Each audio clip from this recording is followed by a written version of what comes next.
Good afternoon, everybody. Welcome to the Zimbabwe country session. I guess let me go ahead and start by introducing everybody. I'll start with Dr. Witt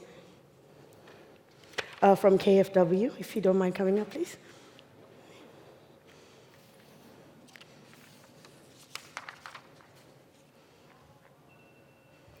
And he's with KFW Bank. We have Dr. Irene Jeke. She's the vice chairperson of the board of the Zimbabwe Energy Regulatory Authority. Engineer Cliff Nandara. He's the planning and technology director at the Rural Electrification Agency.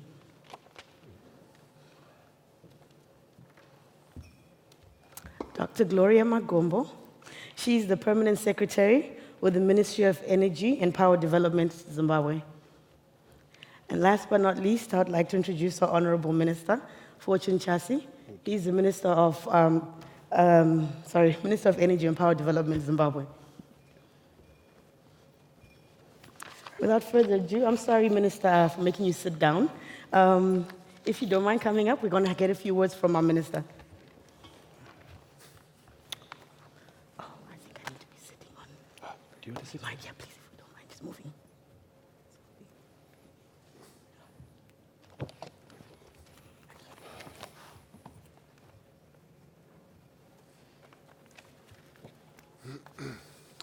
Thank you. You can clap for me. I'm now at the podium.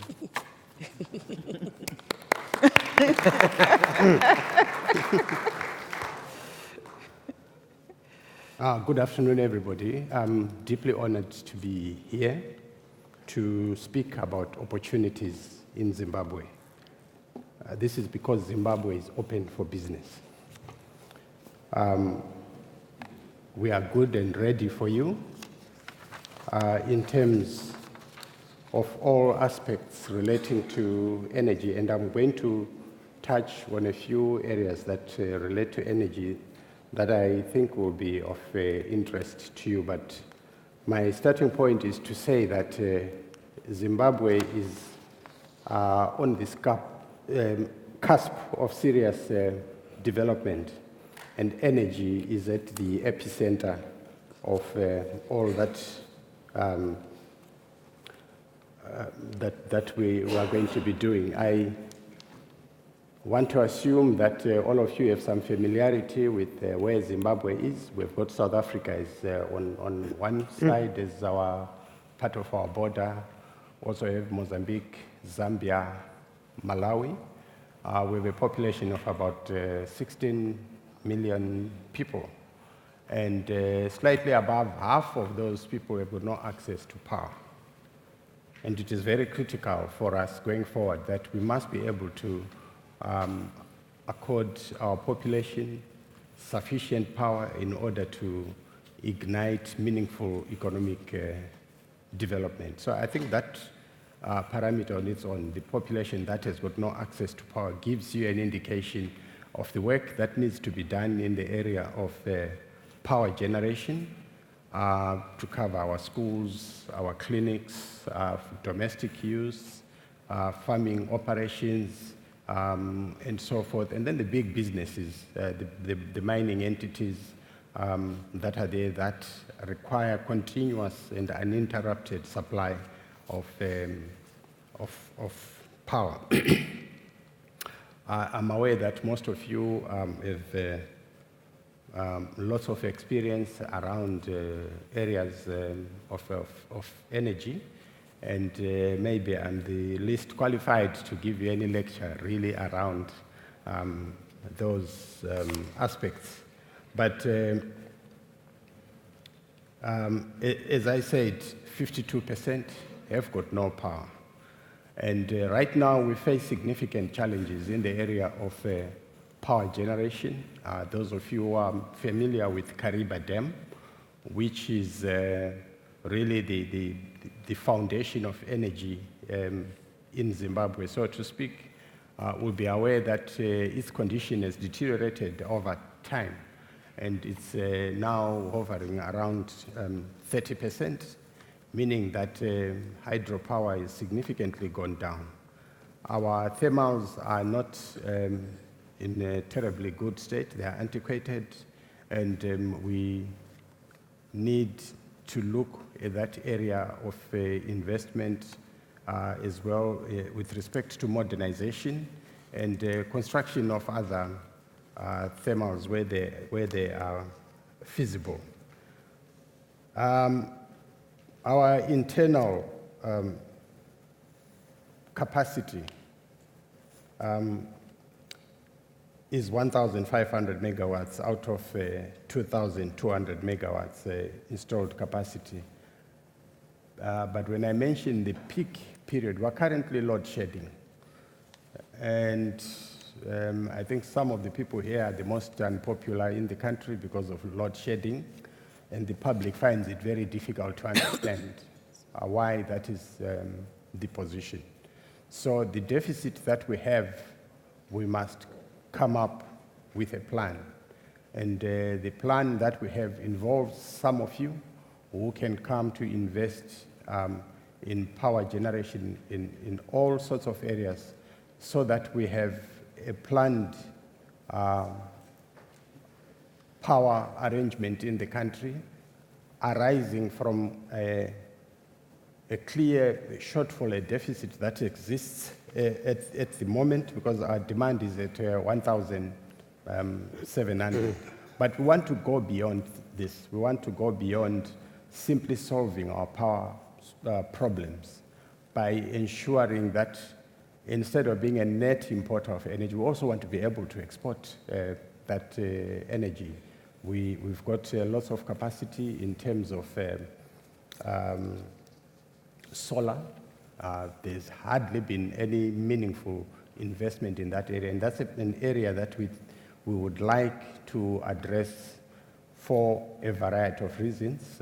First one is that it's the right thing to do. One, we need desperately clean energies, and also the fact that we can quickly set up little points across the country where our population can access power. Think of rural areas where people have little projects that currently are not powered. Everything probably is manual, and when they've got access to power, they will be able to engage in serious economic activities in line with our objective to have an upper middle class by 2030. That is significant, and that will ensure that our economy will move at a far faster rate. In the past, I think we were more concerned with political issues. Now our government is steering the country on the path of economics and economic development. And so that's the language that we are speaking. In the management of this sector, we are seeing a big opportunity for us to do things the proper way, to ensure that the companies that are under my ministry operate in accordance with the internationally accepted business standards. So nobody should pay anyone to come and see me as Minister for Energy. We're very strict on that. We expect that our parastatals, particularly the utility that provides power to our country, such a fundamentally important institution, and it must be run properly. So the first layer that we are addressing is corporate governance, because we believe that that is the starting point in ensuring that when you interact with the investors or other players within and without Zimbabwe, you give them confidence when they see that you've got men and women, or rather women and men of integrity, are running such a critical institution. So we are sweeping across the parastatals that we superintend over to make sure that we have the highest standards of conduct. And as you work with us, I want to assure you that there is serious application and respect of the law. In other words, you will be able to take your dispute to a court in Zimbabwe and be satisfied that you have been given a chance to put across your case and defend it. So you fail or succeed on the basis of the law.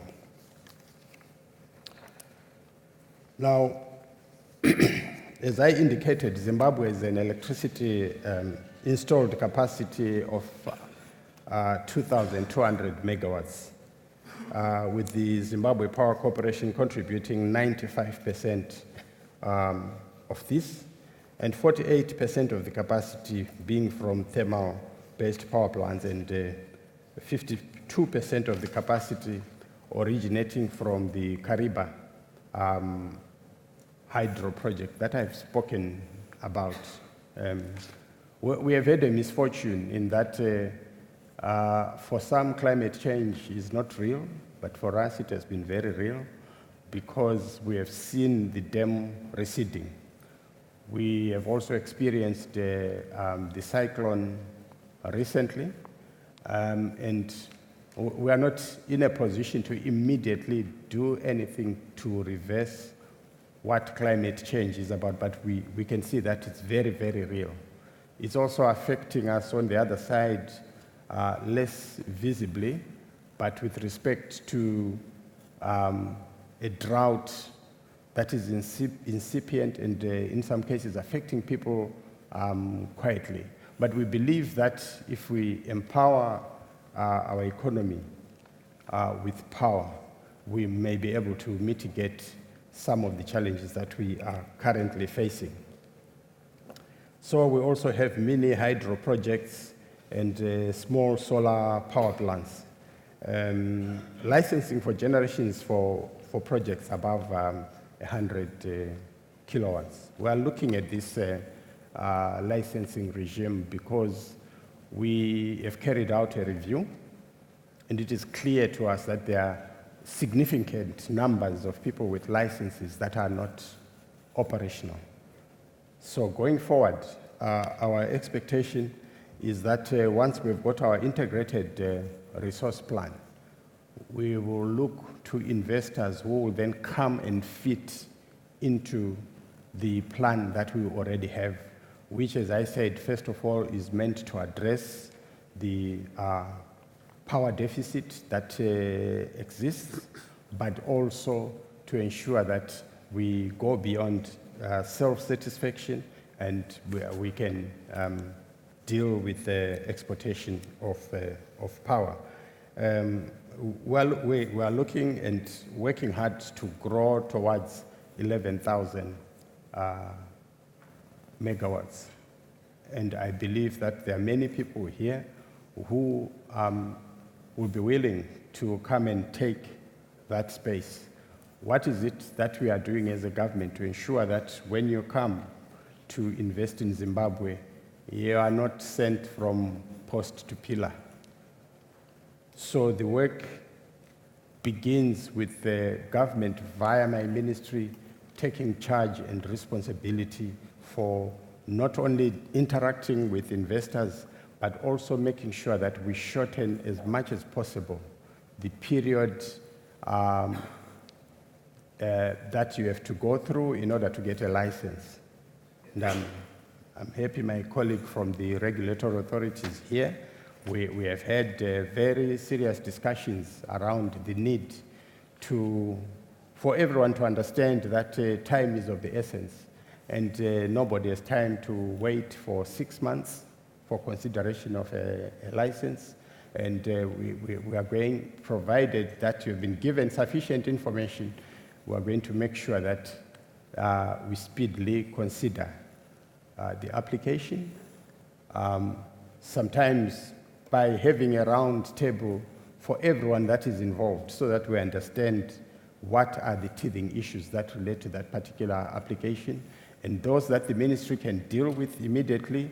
My permanent secretary and myself will ensure that we make the necessary decisions very, very quickly. We are also prepared to do the legwork within government departments where there is need for a particular application to cross over into other institutions. I will be able to speak to colleagues in those ministries to ensure that we deal with matters very quickly and very, very expeditiously. There is also a matter that I'm aware is of interest and of importance to yourselves. This regards environmental impact assessments and the amounts that have to be paid by prospective investors. Also, that's in addition to the timing of the actual application. So we're interrogating that particular bit with our Ministry of Environment and also our Minister for Finance to make sure that the payment happens at the correct time of financial closure and that the amounts compete reasonably with what obtains in the region and in the world. So really, there is a new beginning for power in Zimbabwe. The challenges that we face present us with significant opportunities that we would like to share with investors. And I'm happy to say that the response that we have received over the past few days gives us encouragement to continue to make our environment better for the investor so that we get power much more quickly than we probably would without preparing ourselves. So we have a fresh vision, which in Zimbabwe we term Vision 2030. So planning has become very, very important. In the past, we have had individuals coming and offering to do this or that without our plan in context. So now we'll be launching a number of policies in the next few months, policy on solar energy, and that will also give you all the information that is necessary. We've done some preliminary work around solar in terms of identifying places that are optimally useful for that purpose. We're also looking at wind power and the national energy policy. Net metering regulations are already in place, which I know are very important to most of you, and biofuels policy and national renewable energy policy, and all these are supporting our move towards an internationally friendly environment for investors. Just one last question that I know is of also importance to you is currency convertibility. I think our economic challenges are known by many people. We do have challenges on the foreign exchange front. We are working day and night now to deal with the macroeconomic challenges that exist in the country. It's hard, but we're making steady progress, and we foresee in the coming year that there will be significant improvements in our operating environment. We also have a one-stop investment center. So when you come, we'd like you to deal with one set of people who are in one place, and you get all that you really need to be doing. There are also numerous opportunities in the area of petroleum. We would like to spread our pipeline to the southern parts of the country. We also would like to have a second pipeline. We also are looking at gas and an oil refinery and so forth. So the opportunities are legion, really. And those of you who are interested, we can have a one-on-one so that I can give you the finer details. I hope I've been useful to you. Zimbabwe is open for business. Thank you very much. Thank you, Honorable Minister, for articulating all the opportunities in Zimbabwe. I guess we can go right into the panel. I'll start with you, Jan. As an investor, listening to the minister's speech, what are you looking for as far as investment opportunities, and also are you satisfied with the policies and the regulatory framework that the government has put up? Mm-hmm. Thank you, Lorazzo, and thank you for inviting me on the panel. As you've pointed out, I work for KfW Development Bank, which is a German government-owned sovereign lender that is based in Frankfurt. I'm personally based currently in Pretoria, South Africa, and I'm looking also after our remaining projects that we still have in Zimbabwe. I will say, just as a bit of history, that Zimbabwe used to be our largest bilateral partner in all of Africa until 2002. So we have a long and very productive joint history in working together in education, in rural roads construction, but also in infrastructure. We're still invested in Zimbabwe through the Zim Fund with our friends from the African Development Bank, plus various other programs. And we have clearly followed the developments in the last 1 to 2 years with a lot of interest. I think under the new dispensation, there has been various positive moves in terms of trying to re-engage internationally. As some of you might know, our Minister of Development has visited Harare last year. We had another high-level German delegation in the country at the end of last year. And so I think there's a lot of positive enthusiasm to come back and do something together. But as you also pointed out, Minister, there are still a wide range of pretty significant challenges. And before I say a few more words about the electricity sector in more detail, I think the one thing that certainly KfW, possibly also the German government and many other sort of partners are looking for is, what is the political change in Zimbabwe going to look like going forward?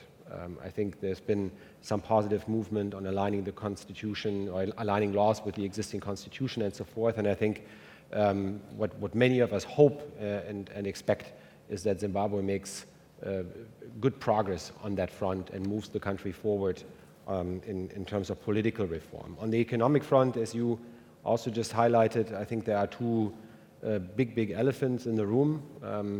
I think for us to invest in Zimbabwe as a bank, clearly both the existing debt situation, the old debt with the Paris Club, but also the debt that you have with Chinese sovereign lenders is of concern, and the currency situation obviously remains unresolved. So I think we would be fooling ourselves to say that we would be able to invest in Zimbabwe without at least some semblance of progress on these major issues. That's just, I think, a fact.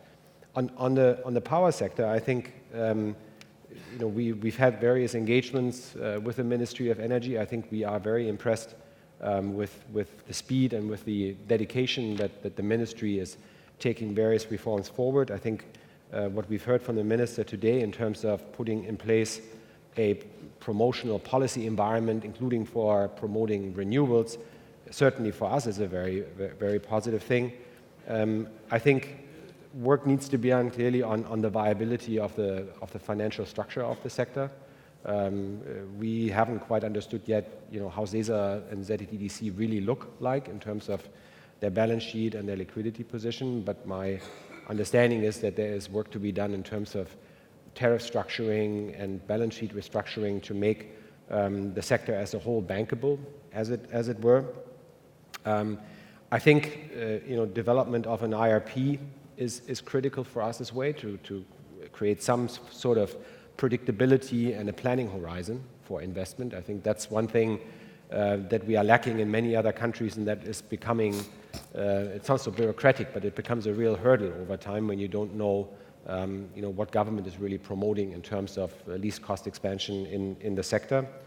And then thirdly, I think for leveraging more private investment potentially into generation, including renewables, I think our experience certainly has been that one of the key things is to put in place a clear institutional and regulatory infrastructure that promotes competition. I think the one thing that I would do if I was a policymaker in Zimbabwe is especially when it comes to wind and solar, I would not entertain, I'm sure, the many investors that come to you and want to sell you bilateral projects, but I would try and work out a system by which I offer a platform that allows for very strong competition for the private sector to come and build projects in Zimbabwe. And I think some of the things that the minister has said earlier seem to point into that direction. I think that's something we would very much welcome. Perhaps I'll leave it at that for now. Thank you very much, Jan. Dr. Magombo, can you talk a little bit about the Zimbabwe's renewable energy policy? I know it touches on issues of, which include land, the issue of land, the environment, climate change, procurement and incentives. Can you give us a bit more information on that, please? Thank you. I think it will also help to respond to some of the issues which Dr. White has raised. We have, in the last year, been developing a renewable energy policy, which is now going through the final approval processes within government. We did, the initial phase was through intensive stakeholder consultation, looking at the various players in the sector, NGOs, including the developers of the IPP projects which we have in the country. And having done that, we have come up with clear targets which we have set for the renewable energy, at least up to 2030, where we are looking at a targeted 2,000 megawatts, excluding large hydro, for the small projects which we want to bring in. And I think as part of that project, of that policy, we are bringing in the issue of various incentives which will come with that policy. The first issue which we are doing is having defined the project and also working on an integrated energy resource plan, which the minister referred to. We will then come up with a least cost development plan going forward, which will clearly indicate what is the required power over the next 20 years. And the first issue is that we have defined our vision as a middle income economy by 2030. And that vision comes with a power requirement, at least on the power side, of about 11,000 megawatts, which is 11 gig. We are sitting at 2, so we have this deficit of about 9 gig, which presents a huge opportunity. And we have put up a list of incentives, the first one being the award of a project status for each project which will come through. But before we talk to the project itself, we are also bringing in a competitive procurement process to come with the launch of the renewable energy policy, so that we are very clear in terms of what we will be procuring going forward. And from that process, we will then come up with standard bidding documents and standard PPAs, which will then allow the winners of the bids to quickly sign on PPAs and also get licensed. Because the bidding document will allow you to provide for the licensing requirements. And this will sort of deal with the issues of bureaucracy, of time, and also the issues of tariffs, because there will be competition and also speed to development of projects, because each project will then have to come up with a time frame. So you'll then be, once we have won that bid, you'll be allowed to be given what we call a national project status, which means for renewables, you'll bring in your equipment and major balance of plant at zero duties into the country. And there are also incentives which deal with the issues of tax exemptions over a period of time. You will also have what we refer to as a prescribed asset status. What we have realized over the years that we didn't have much participation for local banks and pension funds who were not participating in the renewable energy space. And with the prescribed asset status, where we are saying 30% of the pension funds funding can actually be invested into renewable energy projects, it now creates a local pool for local funding, which most of the investors were looking for. So we are saying we will meet you with 30% coming from our own local institutions, which are also willing to invest into the sector. And there will be some tax holidays which will be given. And in the case where we are dealing with rural electrification issues, there will be also a requirement for viability gap funding so that we make the projects, especially if we are talking about mini-grids, more viable for the rural communities, which will which will include projects to do with productive sector funding for the either farming or irrigation projects as well. So we will be engaging. We're also talking with KWF to say we are looking at development funders who will come in and meet us in that finding the gap. And then there will also be priority dispatch for renewable projects, so that once your project has been approved, you will then be given the first priority dispatch for those which are connected to the grid. That will allow projects to remain viable and be assured that they will be. So those are some of the incentives which I wanted to put out there. Maybe I would like to stop here, and we'll come in later with the issue of the integrated resource plan and how we will bring it. All right, thank you, Dr. Magombo. I need to come to you, Dr. Jeke, just to continue on from what Dr. Magombo was saying. You guys are the regulatory authority. If you can maybe give us an insight of your licensing requirements, how long it takes the prospective investor when they come in to want to get a license, how long does it take them to go through the entire process? As the minister said that the process is being shortened, but can you articulate on that a little further? Maybe if you have any information on the cost involved, and also the current people that are there trying to get licenses, what are the hurdles that they're facing? Maybe we can touch on that to see, how best these can be corrected so it can make it the process smooth. Thank you. Good afternoon. Firstly, before I respond to what she has just said, I would just want to say the mandate for the regulatory authority is to regulate the procurement, production, transportation, transmission, distribution, importation, and exportation of energy derived from any energy source in Zimbabwe. So basically, as an authority, we are looking at maybe first the discipline in the market, the discipline in the energy sector through compliance to set standards. As our Honorable Minister has said, we have standards that are set, and we are there to ensure there's discipline for the players in that market. We also look at tariffs. They should be competitive, cost-effective, and also licensing. We are involved with licensing.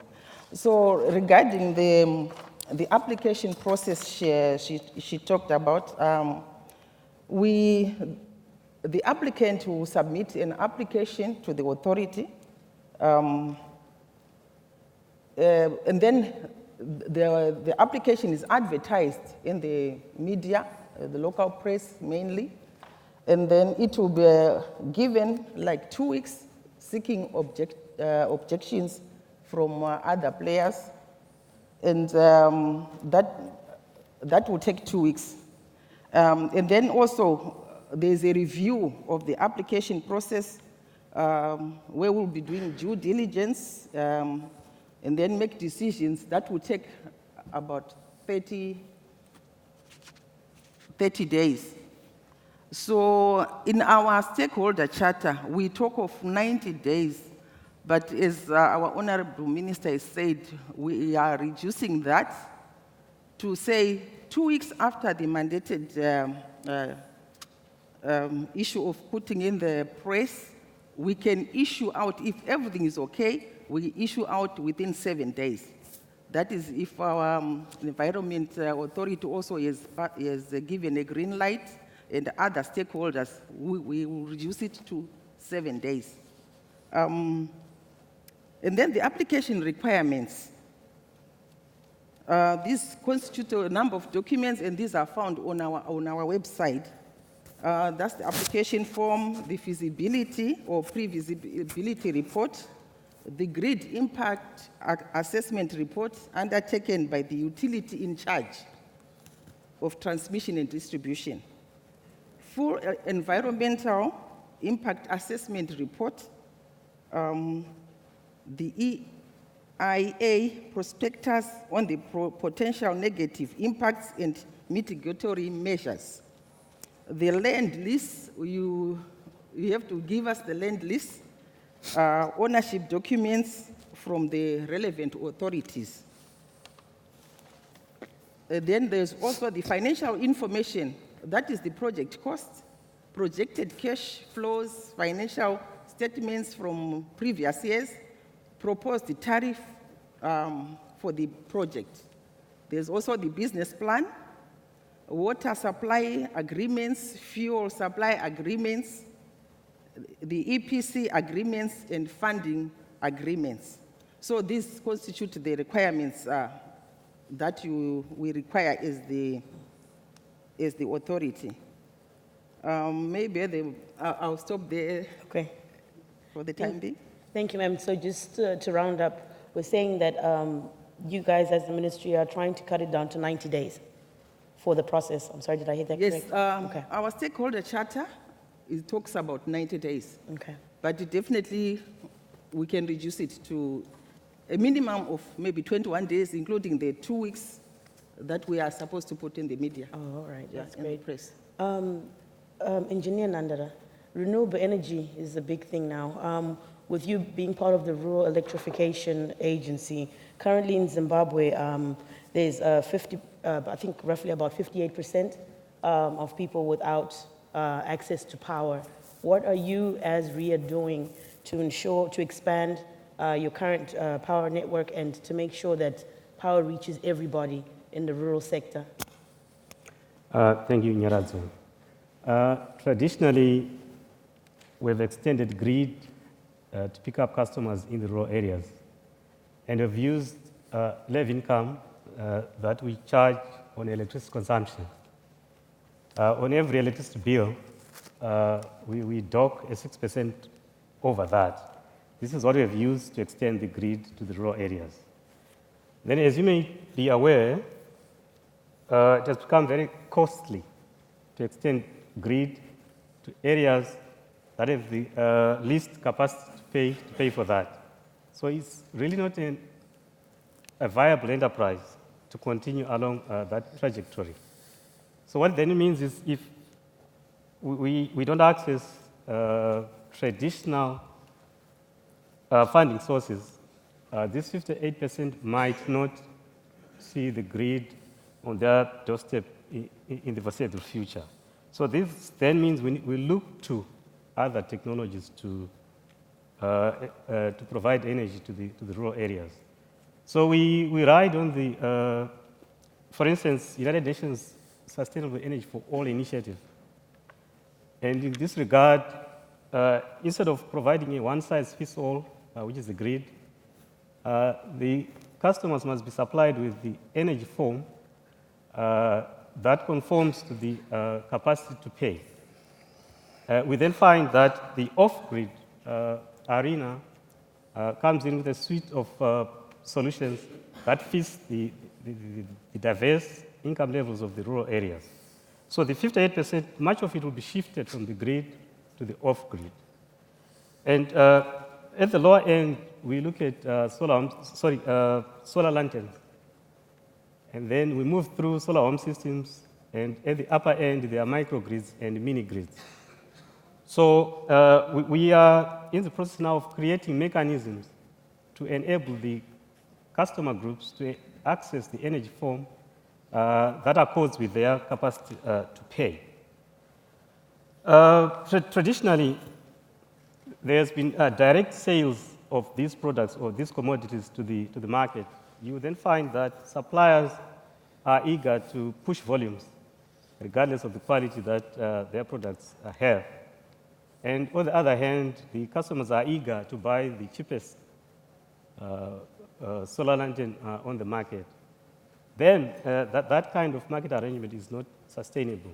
So as a government entity, we need to step in and look at programs of supply of off-grid services to the rural communities. And these are government-driven.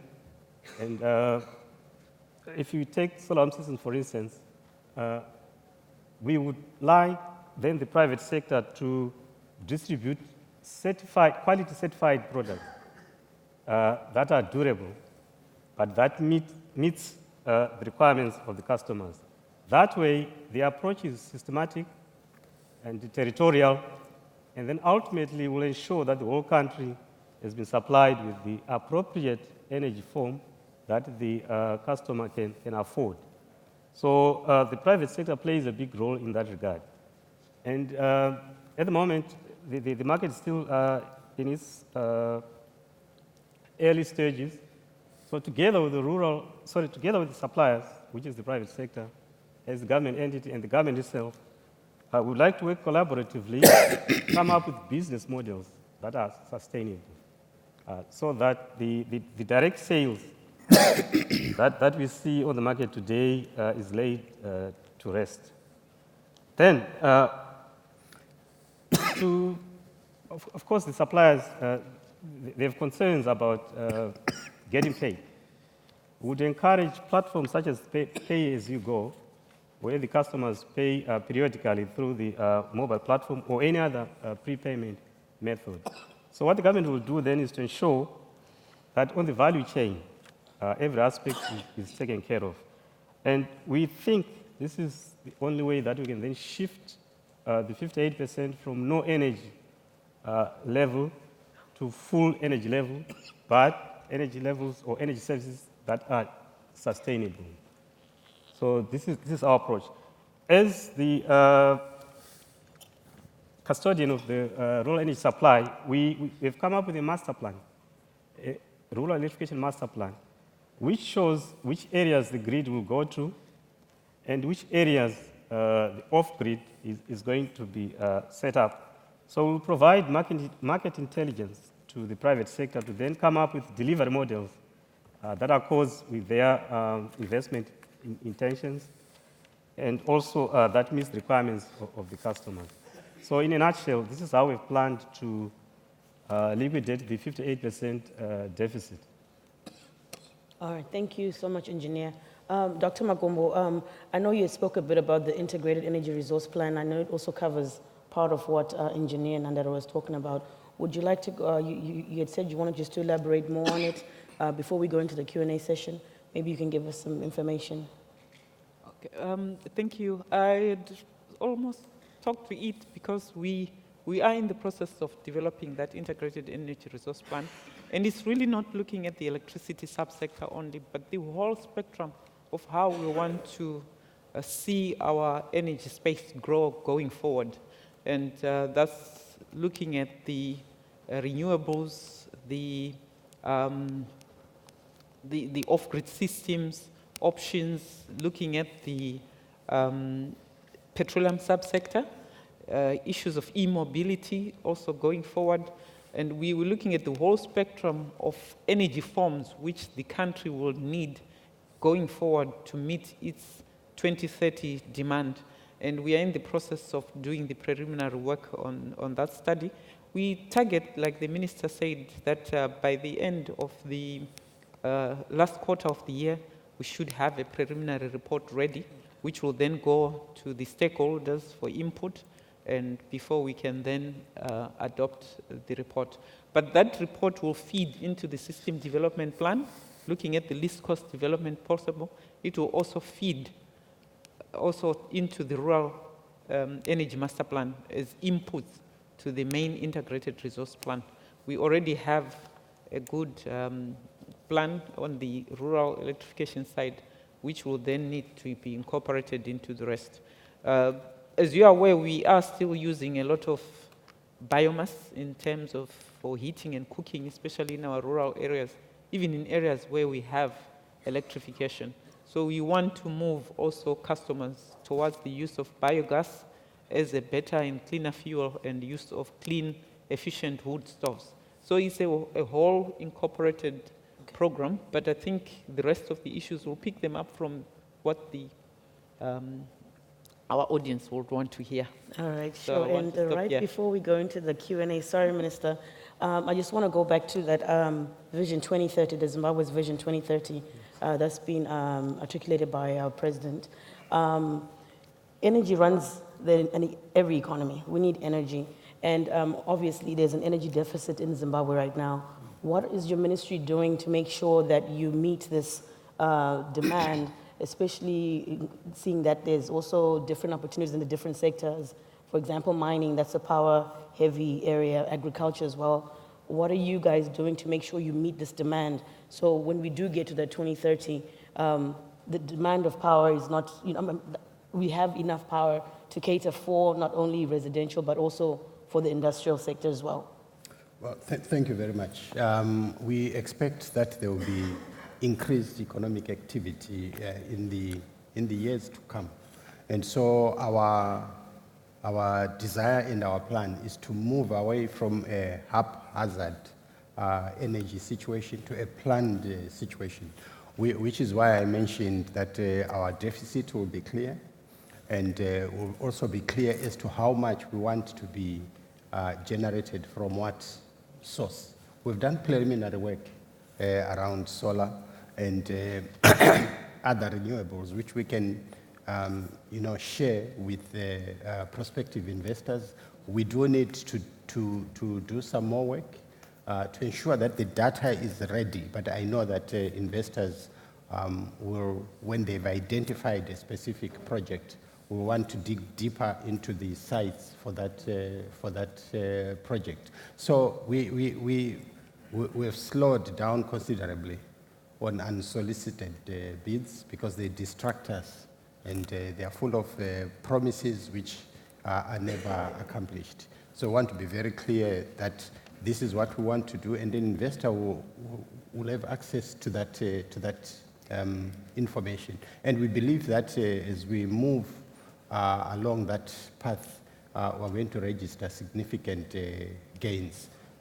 We certainly, politics will always be there, but business people will want to invest where they can get their return. And that's the responsibility that we have as a government, to enable those investments and also to ensure that the investor is able to take out their money somehow.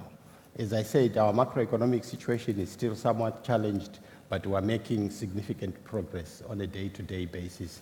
And we will be willing to speak to a particular investor who wants to save, say, a particular mining company. And we can come up with a suitable structure that will enable them to access the forex receipts of their client. So we're pretty flexible. Also, when we're in a position to plan, and we know exactly that at a certain point, the investor will need to make a loan repayment or pay for whatever inputs they've bought, we can plan that with our central bank so that we have, payments that are done, smaller amounts over a period of time, but in sync with the expectations of the investor. So I think that approach helps us to deal with the challenges that we know are temporary, and that by 2030, Zimbabwe will be an entirely different place. Thank you, Honorable. I'm going to move to the audience. I don't know if anyone has any questions they might want to ask any of our panelists. Yes, sir. There was the issue of the rule of law in Hello, thank you for taking my question.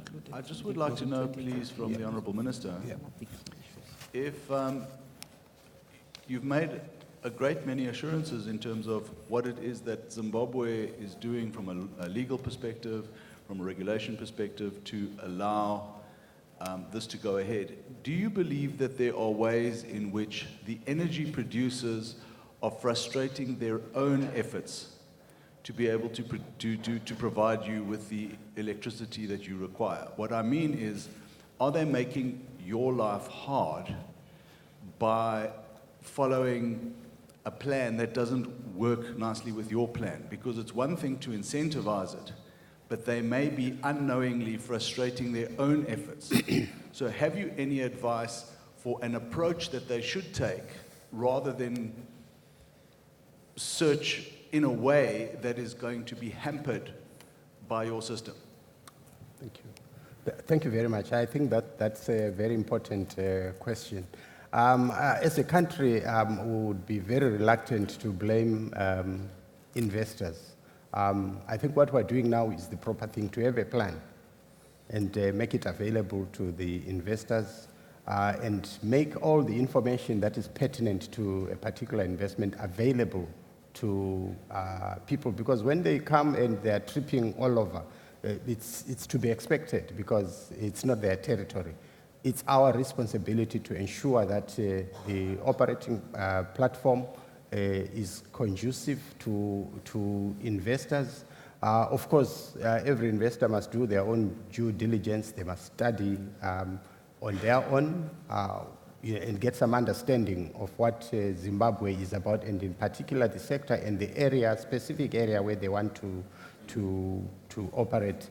What I think needs to be avoided is just getting into business deals with every Tom, Dick, and Harry. And that creates problems. Investors must carry out a due diligence professionally and properly on their local partners so that they know they are not going to bed with somebody that the government will say, well, they are responsible for this, they are not good for this, and so forth.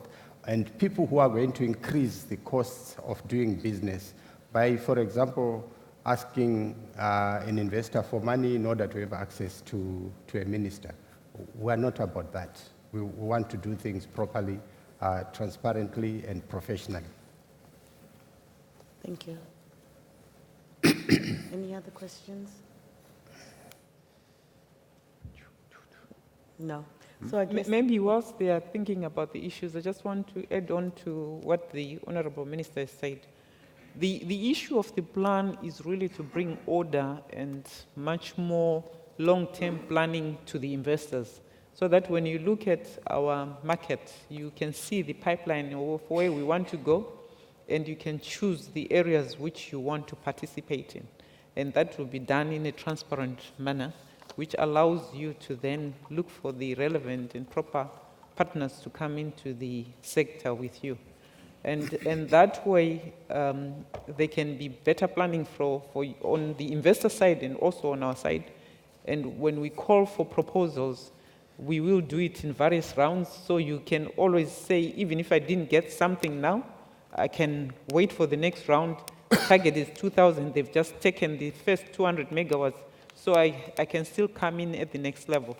And we want to create that expectation and also that predictability in terms of where we want to go, so that we take away this haphazard way of coming and people just bringing in unsolicited bids, which have been good for now, but we believe then that the implementation of projects usually takes much longer, and there's much more which needs to be done before they can be implemented. So we believe that we want to work with you to ensure that we give you a better environment for your own planning, and also for you to sharpen your pens as you compete with others on a clear and fair ground with well-defined rules of what will be expected. Thank you, Doctor. Anybody else with any more questions before we round up? Oh, yes, sir.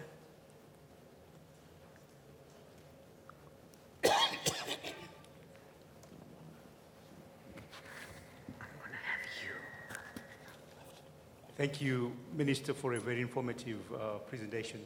I just wanted to get your comment on whether you're going to review the rebundling or unbundling of ZESA, because I think that may change the trajectory of energy development for the sector.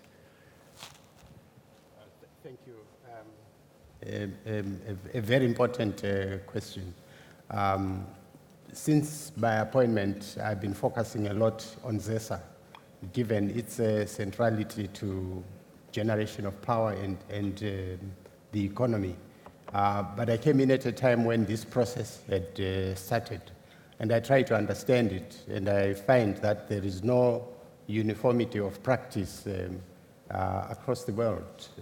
I think our neighbors in South Africa are doing something else, and governments keep on changing. But I think we're doing the right thing at the moment, in the sense that we are currently speaking to 2,200 megawatts, and having many, a litany of sub-organizations simply increases the costs of generating power, because you now have different boards, management, and so forth.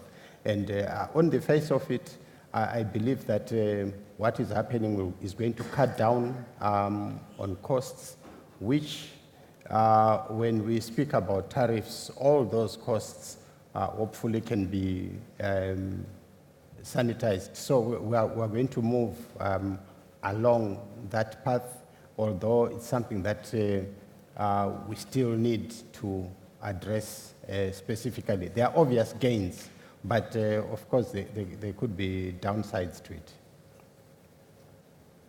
All right, thank you. Dr. Witt, before we go, do you have any closing remarks?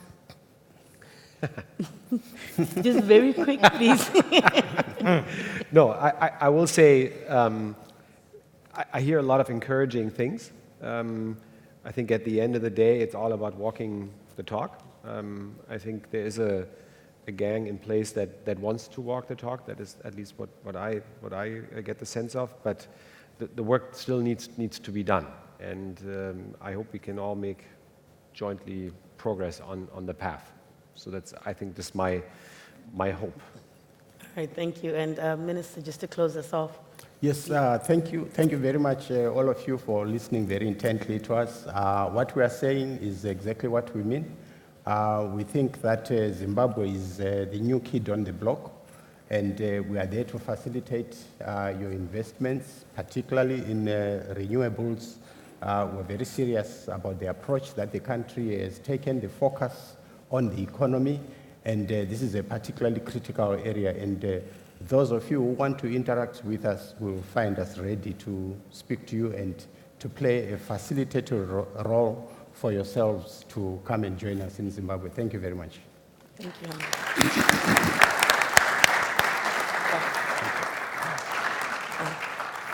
I'd like to thank everybody for attending our session. I hope it was informative. As you've heard the minister say, Zimbabwe is truly open for business, and I do hope those of you who do want to meet with the minister, please feel free to come to our stand, and we can facilitate a meeting for you either this afternoon or tomorrow before the end of the conference. Thank you.